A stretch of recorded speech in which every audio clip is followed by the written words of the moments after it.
All right, hello Tide fans. Welcome to Tide Talk, special edition Tide Talk. I'm your host, Shawn Taylor. Got Jimmy in the studio with me, Maurice on Zoom. Guys, we talked last week, just kind of everything that's been happening, all the stuff going on. Some of the things, that we discussed, we had questions about, of course, Saban's retirement and all that stuff. That's kind of dying down. The conversation about that's kind of dying down. Now, we are starting to turn to the coaching staff and what DeBoer has seemed to put together. I had an opportunity to meet Coach DeBoer and the defensive coordinator, Kane Womack. Oh, I'm sorry, you did too, Jimmy. My bad. My bad. My bad. Jimmy did too. He figured out a way to sneak in there, Maurice. I did. He figured out a way to sneak in there. But name drop. He was in town at Central High School in Phoenix City. And listen, super personable guy. Really liked having a conversation with Kane Womack. Spoke to both of them for about 10 minutes. Loved the energy that both of them had. The fact that, man, they've been on a whirlwind tour, so to speak, since all of this came out. And he talked a little bit about that, but he seems to have the right mindset. He's not afraid of coming in behind Nick Saban, and kind of embraces that challenge, which, again, that's the right thing to say, and that's good to hear. As we were just talking before we started the show, I still got to see it happen, still got to see him be productive in the SEC, but I feel like he's got the right mindset. I was just going to talk to you guys, Maurice, listen, it's clearly different coming from the West Coast to the South, specifically the Southeast, and then add at the University of Alabama. How do you feel so far, Maurice, just with the coaching hires that you've seen, what you know? How do you feel about what he's been able to put together? I'm extremely excited and looking forward to this year. As far as the DC goes, from everything I read, everybody was high on the USA South Alabama coach, Womack. So I'm absolutely fine with it. I think Coach DeBoer takes us into the next phase of what college football is. And I touched on it last week about the recruiting aspect. We are not a Alabama only recruiting state. We're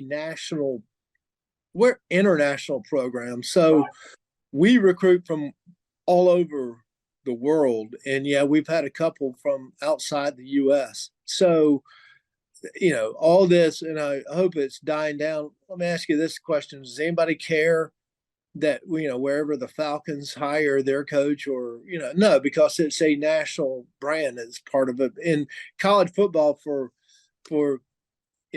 everything that it is becoming that with the elites, and we are one of the elites that really goes all over. So spare me he's not from the South. Now I get it might be a little cultural shock for him from coming from the West Coast, Seattle to Tuscaloosa, but I've always said I want a football guy at the University of Alabama, and I believe that DeBoer is a football guy. Right, Jimmy. So a couple of things to follow up. We just offered a kid in California, a class of 25 kid in California. We've offered a kid in Texas, that's a 25 kid. So yes, I mean we're still going to be all over the map. And man, this coaching staff, man, they have hit the ground running. Talking about DeBoer, it's funny. I don't know if y'all saw this. Somebody asked him, I guess about, again, when he was coming here to do his press conference, he's bringing his family. And I saw the quote again. I don't know the exact quote, but he basically was saying that he just packed to be here just for a couple of nights, and he has not been back to Washington. And so he's been kind of going. He's had to go buy a new wardrobe because I know Alabama's giving him what wardrobe he needs apparently, or obviously, but he hadn't even gone back to Washington. He's been here since the press conference, and he has been running ever since then. The other thing I thought was funny, I guess they asked him about his Washington gear, about getting rid of it or having it. He's like, he said, yeah, I guess it's back in my closet at home. He said, I haven't been back there. So, so yeah, that just tells you, man, he has not been back home. He's been here. He's been on the ground. Talking about his staff. I mean, again, I love what he's done with his staff. Matter of fact, I got my notes somewhere in here because I couldn't keep up with all the names. But I mean, when you think about it, though, he's got 4 guys he brought from Washington: the OC, the O-line coach, the wide receivers coach, and their kind of player development guy, kind of general manager kind of person. All of course from the offensive side of the ball. Again, he's an offensive kind of minded guy. I'm really stoked about what we're going to see or possibly see on that side of the ball, especially with as much as we've got coming back on that side of the ball. Defensively, yeah, how many times do you see a D1 head coach take a job as an assistant or as a position coach? We got 2 of them. Right. I mean, we had 2 guys leave head coaching jobs to come help coach the defense. And that, to me, that says a lot about what he's been able to do. But man, I'm super excited about what he's done to this point. But you're right, proof is going to be on the field when we start playing games. But to this point, man, I'm stoked. When I had the opportunity to talk to both of them, and I was talking to Coach Womack, and super guy, very personable. I mean, man, just hung out with me for a few minutes, and again, I was a nobody really over there at that time. But I'm glad somebody told you that. Well, I mean, I'm That's so wrong. That's so wrong. But go ahead, Shawn. But he just talked about a lot of things. One of the things that we spoke about was the linguist. I think is the guy from Buffalo. Mm-hmm. Man, So, he had high reviews. Yes, high reviews of this guy, and was just super complimentary about what he's going to bring to the table from a recruiting perspective and an energy perspective, that he was just that high energy guy. One of the things I laughed about, we started talking a little bit about the players and that sort of thing.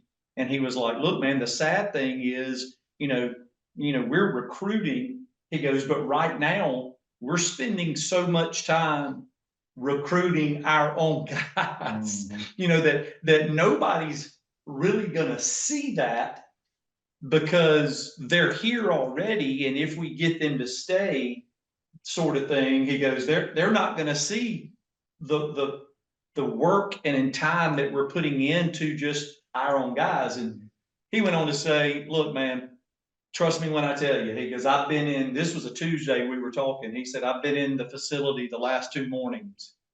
And he looked at me and said, we're going to be just fine. He's like, I have no doubts. He goes, I'm so excited about getting out there and getting with it. And we talked a little bit about the number of 5 stars that are kind of listed as far as returning.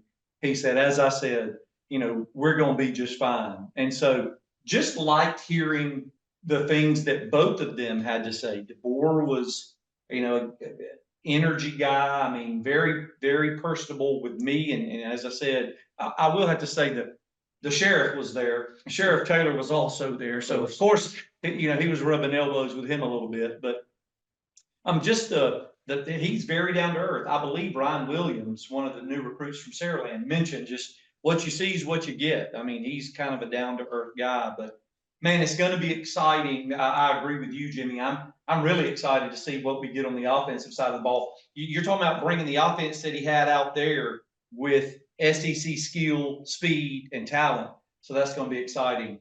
But hold tight. Let's take a quick break. We'll come back and now talk a little bit about the players and that sort of thing. Tide fans, hold your seats. We'll be right back with Tide Talk. Beam, the choice you deserve, bringing the game to your home. All right, welcome back, Tide fans. That first segment we talked about the coaching staff. I'm glad. One of the only. There's 2 returning guys from Alabama's staff. Gillespie's one. He'll be still working with the running backs, and I think Freddie Roach is the other on the defensive side of the ball. Do you have any thoughts about that? Guys, with respect to was it necessary to keep 2 guys? Were those the 2 most important? I mean, how do you feel about that, Maurice, with respect to the two people that are staying with respect to the former staff? Well, I've always liked Freddie Roach, and not just because he's a former player, but I thought our defensive line has probably looked the best since Bo Davis was our D line coach.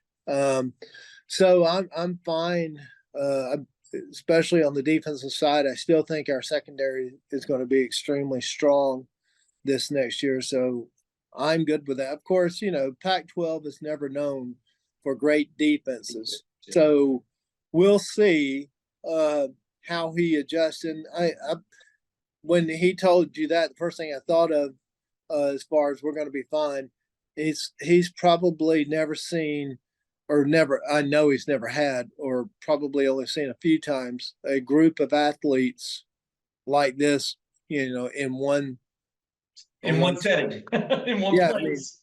I mean, let's be honest. There's only 4 or 5 teams in the country that have assembled talent to this level, and that's being generous. But there's a reason why the University of Alabama has more former players in the NFL than any other school at the moment. It's because we're loaded, and when everybody was jumping off the deep end, with Caleb Downs and all that, I'm like, trust me, there's some other stars just waiting. Not that, I'm not putting Caleb Downs down by any means, but I think we're going to be fine. And I think this is something that he's really looking forward to working with in a few weeks on the field. Yeah. So regarding the players, you're right. I have read a lot that the coaches have been spending a lot of time kind of re-recruiting the guys we've had on staff. You notice the floodgates have stopped. Slowed down tremendously. Again, we were losing players prior to Saban retiring. And I truly feel like, and again, we'll probably never know, if the guys that left after the board was hired, if they'd have gave them a chance to sit down and talk with them and be, kind of get a better feel about what kind of personality they have and coaching style, I don't think any of them would have left. I think they already kind of made up their mind, that's why they're gone, which again, so be it. Adios. Regarding the players, yeah, man, if you look, I saw something the other day with everybody that we've lost, we're still, I think, depending on what publication you're looking at, we still have either the number 1 or number 2 most talented roster in the country still. Based on rankings and computer stuff and that kind of mess. So yes, we still have plenty of talent. We still have tons of people coming back. Like I said, you look up like, oh my God, we lost everybody. No, we haven't. I think I mentioned that last week. We still have plenty of talent. Like I said, we're number 1 or number 2 in total talent. And we still have another signing period, which again, I don't think we're going to sign many.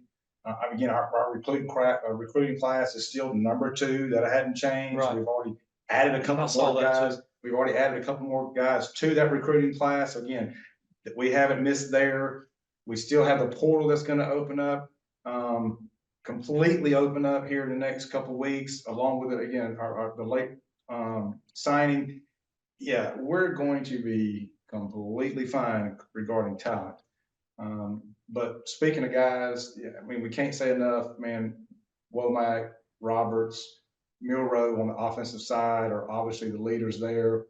Then you got Malachi Moore and Lawson on the defensive side. I mean, that's plenty of leadership, plenty of guys that are going to be getting it done for us on both sides of the ball. So, man, I'm not worried at all. Maurice, if you're an offensive player, when you take a look at the scope of college football, and there aren't many other coaches I'd like to play for other than DeBoer. Now, granted, you got Sarkisian, who's an offensive genius, Kiffin. But then when you start really thinking past that, man, Washington's offense was what, number 1 in offense? Their passing offense was number 1. I think overall there were 2 or 3, only behind LSU. Of course, they had Jaden Daniels and didn't have a defense to back it up. But yeah, if I'm an offensive player, and thank you, Isaiah Bonds, for everything that you did. But if you really think the grass is greener, well, a lot of times it is over accepted. septic tank. But you know, this is where I would want to be. If I'm it, and you can say, well, what about, if you're a running back, because we got Miller and we got Haynes coming back. Trust me, DeBoer used the running back at Washington, back out of the backfield, and I loved, and I told y'all a few weeks ago, I did enjoy watching the Pac-12 this year. I thought they were pretty good, specifically Washington and Oregon. And go back and watch some of Washington's games. They're big. I won't say it's flawless, but it is fun to watch. Yeah. Yeah. So. I mean, and look, from a competition perspective, I read an article the other day. I think Penix was talking about the Mac kid that's transferring to Alabama. I mean, is there a chance that Yes. Milroe's not the starting quarterback? If everything that I believe, I don't have a problem with, if you were the starter last year, then that means that you're automatic. But you always have to me, play for your position. It's just not granted to you. But from I read the same thing that you're talking about, what Penix said. And Brock Heward, he's a former Washington player, but Fox analyst, he really liked the kid too. But I still think it's Milroe's team. And let's see, what some different quarterback coaching will do for Milroe. Yeah. So I answer your question. I mean, obviously, there's always a chance he loses his job. We sat here and pretty much criticized him all year long. Criticized whatever, if that's the right word or not, but we kept saying, man, he's got to get better. He's got to get better. He can't just rely on his run or his legs, which that was a big part of why he was successful. This offense isn't necessarily predicated on using your legs. I mean, there's a lot of quick reads and this, that, and the other. So he's got to improve as a quarterback, right, if he's going to stay in that position. But it's going to be, it would be interesting because he is such a leader on that side of the ball, to see how that does unfold, especially if he starts kind of seeing, the guys behind him maybe inch a little closer, how that affects it. Well, one of the things that I remember DeBoer saying was he talked often about it's about the personnel. He talked about you basically do what your personnel allows you to do. So it's going to be interesting to see if he adjusts some of the things that he did because he has a Jalen Milroe. Because Jalen Milroe is probably, when the game's going on, the best athlete on the field. So it's going to be interesting to see that, and what you just said with a new quarterbacks coach, maybe we see Jalen Milroe improve on some of the things that we all said all year that he needed to improve on, getting rid of it sooner, making those intermittent passes, those medium throws, so maybe we see that, and he uses him in the run game as well, because, he is going to have two stud running backs and probably a third too, for that matter. So let's take a quick break. We'll come back and close it out with the third segment. Hold your seats, Tide fans. Be right back with Tide Talk. Beam, the choice you deserve, bringing the game to your home. All right, welcome back, Tide fans. We were just talking there, Maurice and Jimmy, just the players and Jalen Milroe and, running backs. And, I watched some Washington games, especially when they played Oregon, and they are fun to watch. They do like to throw the ball, which is, from an offensive perspective, you like to see that. It's exciting. We all know that in the SEC, defense wins championships. He's going to have a different talent pool than I think he maybe has had in wherever he's been. I mean, that's just the reality. As I said, when you're talking about taking that offense and adding the skill set and the SEC speed, but then from a defensive perspective, I mean, he's going to have that on the defensive side as well. Maurice, you mentioned we're going to be strong in the back end on the defense. I think we will. I mean, we lost some great players, but there are some that are returning that are going to be ready to step up as well. And we picked up one or two from the transfer portal. So I'm interested to see this defense with the 5 stars that you kind of project, and then the returning players. You mentioned Lawson, and we're not even talking about Keenan and Smith and Malachi Moore. I mean, Jahad Campbell, who is going to be a stud. I mean, that guy is ultimately going to be really, really good. So, man, I'm interested to see the defensive side. I don't know a whole lot about Womack. I read a little bit about him. Everything seemed positive. But to your point, with this level of talent, man, it's, the sky's the limit. Well, here's what I'll say. Yes, you're right. I mean, I think across the front, we may have the best in defensive front we've had there in quite a while. Obviously, in the middle with Lawson coming back and Campbell, we're going to be fine there. I'm not sure how good we are going to be on the back end. I mean, you lose 2 first-round guys, All-American freshman of the year safety, and another starting safety that did come through the portal with Keith.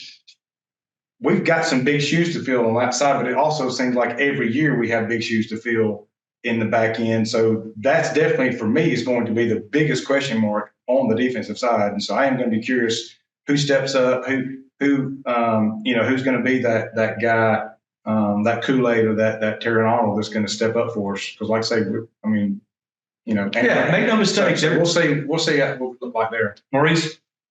I think, as we've been saying, we have, I don't say have a stockpile of talent, but we got players. We also have some freshmen coming in. Will there be, I won't say a learning curve, but a growing curve? Probably. But, I mean, we start off with Western Kentucky. And then have another, really not, I can't remember, it's not FBS school, FCS school, but then we have go to Wisconsin. So we have time, and, they just came out with the A-Day game, which is going to be April 13th. And as it is was with Saban and in my day with Ray Perkins, everybody is expecting to see everything, and you're not going to really see anything. But, you just look at individual players and see how they perform. And in that A-Day game, I think it kind of to what Jimmy's saying. Yeah, they're big shoes to fill, but you can watch and see if they're capable of playing it. Because you're going against some of the best talent in the country, at wide receiver. Yeah. Iron sharpens iron. Yeah. And my thing too, the talent will be there. I mean, again, we talked about it already. The talent's there on that side of the ball. But again, to your point, the experience, the game time, that's what's going to be interesting to see. Because like I said, we do have the talent, but they just haven't had a whole lot of experience on the field. So yeah, I don't know if y'all read the article where they, Milroe had his camp at Hillcrest, Tuscaloosa last weekend, and the reporters talked to him a little bit, and again, the things that he says about, the work in the off season, and the guys are already, preparing now, that's what it's going to require. Now, some of those guys that are either transfers coming in or new guys get an opportunity, to see that from some of the leaders, Booker on the offensive line, and of course Milroe on that side, but Deontay Lawson and Campbell and those guys. I mean, they get to see, what is expected and what it's going to take. And, as a lot of the players, the transfers have said, if you're a football player, everything you want and need is here at the University of Alabama as it relates to facilities and all that stuff. Can't ask for anything more. I mean, it's the pinnacle. It's, the University of Alabama is called the capstone, and nothing's more truer than that as far as our facilities and our environment. You can't top it anywhere, and that includes Michigan. So. Yeah, what I haven't heard a lot about, we've been talking about multiple players that we've heard from. You've heard from Ryan Williams, who, by the way, second back-to-back Mr. Football. You know, Mr. Football in the state of Alabama. It's pretty impressive. What I hadn't heard a lot about, or we haven't heard from, is that running back group. You know, you hadn't heard a lot about Jam Miller. You hadn't heard anything from, you know, Haynes. Well, you know, Haynes has a personal kind of trainer that he works with, has most of his, I guess, teenage years. And if you go on social media, man, he's grinding. Oh, is he? And he's making comments about being ready. Go on Twitter. He and I guess the university, Alabama football, put out one of his. It wasn't even a workout; it was just a showcase. And you're like, "Oh my Lord, I would hate to be in front of that." Right. I'm just telling you right now. Again, with all the great backs we've had in the last 15 years, I'm telling you, he has potential to be the best we've had. I'm telling you, mark it down. You got to make a business decision if you want to tackle that. He could be. Tide fans, you're hearing it from my buddy Jimmy now. He's saying he could be the best, better than Derrick Henry and Shawn Alexander. And I'm telling you, if he stays healthy, I don't want to wish no, but I'm telling you, he potentially could be the best running back we've had. Well, that's been in a long time. That's been the story about this guy. And look, we all mentioned it. The Joker got carries in the playoff game that we were kind of surprised. I mean, you hadn't seen him prior, and then all of a sudden there he is in the playoff game. So, you know, I know it's a different coaching staff, but still, the fact that and they were very productive. If you go back and watch it, if you remember, I mean, they were very productive. So, you know, that says something, and it's a testament to his work ethic and what he's doing. So, man, here's the bottom line. At the end of the day, all of this is exciting. What we're hearing is exciting. You know, of course, we're Alabama fans, so we don't want to think otherwise. But we will. I mean, we'll see when the rubber meets the road, when the season kicks off. But it's going to be a fun off season. It's going to be fun keeping up with everything, kind of seeing who's doing what. And as you guys said, you know, you guys are seeing things on Instagram and Twitter and stuff like that for these players. So I'm excited. I'm anticipating A-Day. You know, I expect there to be a huge crowd because people are going to want to see what DeBoer's all about. So that's going to be another, probably one of those big, huge A-Day games, 90,000 type deal, if I had to bet. But look, we'll do this again, Tide fans. We'll probably have another show next week again. This is kind of special edition just with everything that's happening. But continue to check in right here on Channel 207, same time as we always do our show. And we'll try to meet you again right here next week and talk about some Alabama football. Roll Tide. Roll Tide. Roll Tide.